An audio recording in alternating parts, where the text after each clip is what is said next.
Ako si Jules. Pangarap ko libutin ang Pilipinas nang nakamotor. Hello mga Jules, good morning. Yan, tayo po ay magmamarinduque loop ngayon. Kasama po natin si paring JC at saka si Sir Ken. Dadaanan po natin sa Batangas City. Kaya nga mga Jules, tayo ay nadiyan na sa Bawan, Batangas. Arit may nakasabay tayong mga magmumotor. Naka big bike sila mga Jules.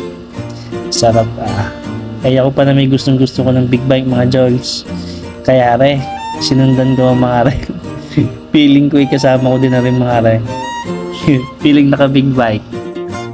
At nga mga Jols, kami nakarating na po din sa Batangas City kay Sir Kent. Di namin siya dadaanan sa kanilang bahay. Kami nga pala nagpicture muna mga Jols bago umalis. Yan nga mga Jols, mga ilang sandali pa ay nandito na kami sa Ibaan, bayan ng Ibaan, Batangas mga Jols.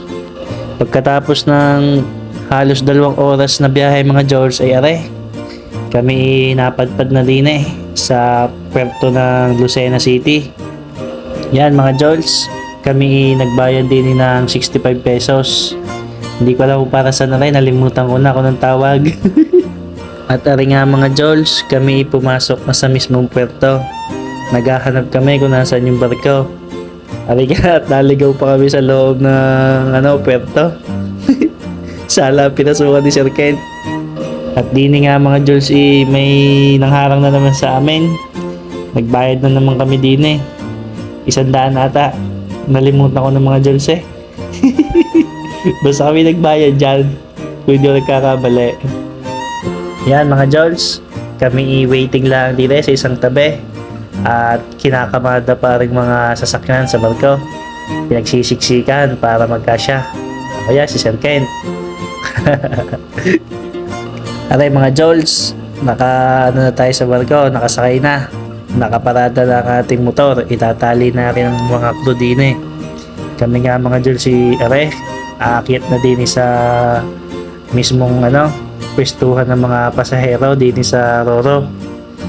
Kami kahuli-hulihang umakyat din si Kuya tinanong ko kung pa Marinduque talaga ito. Sagot sa akin, pasama Kalo ko di Kuya. Shoutout sa iyo Kuya. Punuan na mga Jols siksikan ng mga tao din meron hong dyan, kantin. Ewan ko tawag doon, basta yung kainan. Yan, siksikan na. Nga mga Jols, nalibot na namin ang buong barko. Ay wala kaming maupuan. Hindi kami nakapwesto sa pinakataas. Hiwa-hiwalay pa kami mga Jols. Nga mga Jols, at umandar na ang barko. Paalis na kami ng Quezon Province. Papunta na kaming Marinduque. Yan, naka-landing na ang barko. Ano ba tawag? Naka-arko na. Nakapwesto na ba? Kami ilalabas na. Kami nagmamadaling lumabas mga Jols. At nasa kauna-unahan ng aming mga motor. Baka hindi makalabas lahat ng sasakyan na gawa namin. Kaya kami iyag-yag na papunta sa unahan. Kasi pagkasikip, ang daming sasakyan. Nga mga Jols, pahirapan pang maipaling ang motor. Gawa na rin mga stripes na kahirap naman magtulak din Ayan, sadya naman sarap yag-yag din sa Marinduque. Let's go. Kami tumigil muna saglit din sa may port ng Balanacan din sa may Marinduque. Nagpicture remembrance para may picture sa port ng Balanacan. At pagkatapos nga naming mag-picture mga Jols, ay yung magyag na kami. Papunta na kaming Luzon Datum. Doon kami magpapaumaga. Yan paganda naman ng port din mga Jols May ganda ng daan, kaliwanag, ayos din sarap din sa Marinduque. At nga mga Jols, ang makikita mong view din sa Luzon Datum. Pagkasikat ng araw ay bumangon kami at nag-video ng kaunti at nag-unat-unat. Ay ganda ng view. 360 view At pagbaba mo nga mga Jols, aring makikita mo si Mama Mary at yung paligid ng Luzon Datong. Aring nga pala yung pinakamuhon din eh. Yan ang pinakasentro ng muhon sa buong Pilipinas. Diyan lahat diyan lahat isinukat. Diyan nagsimula yan, lahat ng muhon dito sa Pilipinas. Yan mga Jols, kami bumalik po din eh sa may taas ng Luzon Datong. At nagpalipad po kami ng drone, tsaka nag-video. Aray si Sir Kent, nag-e-edit na agad ng pang My Day. Si paring JC, sadyang turista ang datingan namin din eh mga Jols. Kasarap nang nasa ibang lugar, turista lagi ang datingan eh. Nga pala, ari ginagawa ring Luzon Datong, nire-renovate, pinapaganda nila. Kung kayo'y pupunta din eh, ay sadyang maganda ho din eh mga Jols. Sulit na sulit ho ang view. Sadyang hindi kayo magsisisi din eh. Lalo na sa umaga. Para sa akin maganda pagkatong oras. Aray mga Jols, basahin nyo na laang. Shoutout nga po pala din eh kay Kuya. Nalimutan ko lang po ang pangalan. Aray po nagpatuloy sa amin din eh. Yan mga Jols, kami gagaod na. Sayaw-sayaw pa Sir Kente Kami mag-uumpisa ng maglibot din eh sa Marinduque mga Jols. Aray nga mga Jols, nag-umpisa na po kaming magbiyahe. Papunta po kami ng bayan ng Buwak, Marinduque. Doon po kami mag-uumagahan at maglilibot-libot din po. Shoutout nga po pala din sa aking angkas nare, si paring JC. At ako'y may taga-video habang nagdadrive. Kalaking bagay ng may angkas At ari nga po mga Jols, nakarating na kami din sa bayan ng Buwak, Marinduque. At ari nga ho mga Jols, sadya ho kami agad naghanap ng kakainan namin. At sadyang gutom na ang tatlong bibe. Ari ho, dini ho kami kumain sa restaurant nare. At ari ho ang inialok sa amin. Kari-karing Marinduque ho ang tawag nila mga Jols. Pagkasarap ho, pero mukhang dinuguan na iga. Hindi ko maintindihan, parang dinuga na palasa ko eh. Habang kami nga pala yung naglalakad mga Jols at naglilibot din are, nakita namin na rin mga riders na lahat naka-big bike. Sarap Siyempre mga Jols, ay kami pumunta muna din sa simbahan ng Buwak, Marinduque. Ay ganda ng entrance at ariho ang itsura ng simbahan din mga Jols. Ay pagkaganda sinaunang simbahan kitang kita sa pagkakagawa at ari naman po ang itsura ng loob.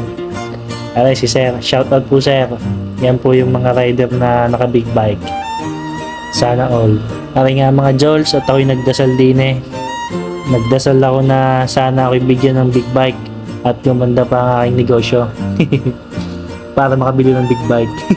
Okay mga Jols, basahin nyo na lang ulit.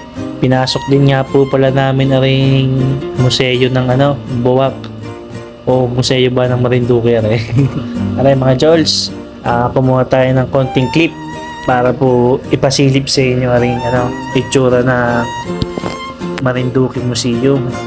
At bawal po din mag-video ng matagal at bawal daw po for vlogging. Kaya tayo naman po nasunod sa rules. Kaya yan Yan mga Jols, pagkatapos nga nating maglibot-libot doon sa Buwak, ay yag-yag na uli tayo ng pagdadrive. At ari naman po ang sunod namin pinuntahan mga Jols, Sulphuric Hot Spring, din sa may Buenavista, Marinduque naman na mga Jols. Gusto lang ko na makita kung ano itsura ng hot spring na Siyempre, liliguan na rin para ma-experience. Kaya kami nagdaan din Pamparelax ba? Tapos dini kami nagpwesto sa may pavilion na At mukha naman libre, kaya dini kami tumambay. Salamat sa may-ari. At ari po kuha ng Sir Kent sa may hot spring.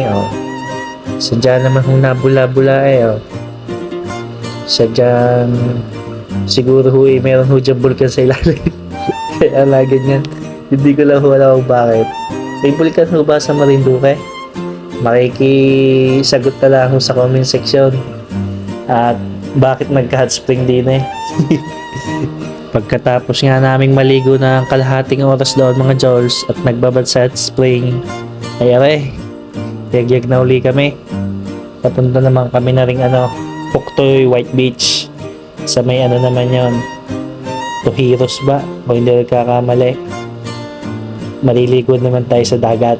Pagkatapos hot spring, dagat naman. Aray mga Jols, habang kami nasa biyahe ay napansin ko ring islang areo. Kasarap na may garning isla yung sarili mo. Kaya man ang may-ari ng islang area. Shoutout ho, pagalain nyo naman ho ako dyan sa inyong isla. Aray at nagpicture muna kayo mga Jols at kami huminto din At kinuhanan ko na rin ring isla na nakikita ko kanina sa may daan. Tignan nyo naman mga Jols. Kaganda ng islang area. Parang di-develop pa lang ata ang islang area. Wala pa akong makitang tao Tsaka mukhang bago yung mga building Sana ay ma-invite nyo kami dyan sa inyong isla pag nagawa na. Kaganda ng inyong resort na area. Sadyang pang mayaman At isa din sa napansin ko habang nabiyahe mga Jols ay aring napakagandang bundok ng Marinduque Ari ho ba ay naha-hiking? Sa mga taga Marinduque ho dyan, makikisagot ho dun sa comment section kung naha-hiking po aring maganda yung bundok na pagkataas pagkaganda Tapos mga Jols, madadaanan nyo ring garne. Pagkagandang ano ba tawag din boulevard. Basta yung daan sa may tabing dagat mga Jols. Yan ay pagkaganda. Dami sigurong natambay din paggabi. May street light pa. Pamihadong maliwanag din paggabi mga Jols. Kung ako'y taga di sa Marinduque ay sadyang lagi akong tambay din Oh, ganda ng view.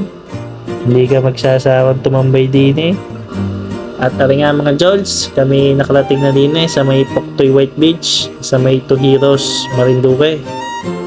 Kami huwi naglakad-lakad at maghahanap po kami ng kakainan. At gutom na naman ang tatlong bibe. Kami nga mga Jols at kumain na kami din model pa lang Nature Spring. Shoutout ho Nature Spring.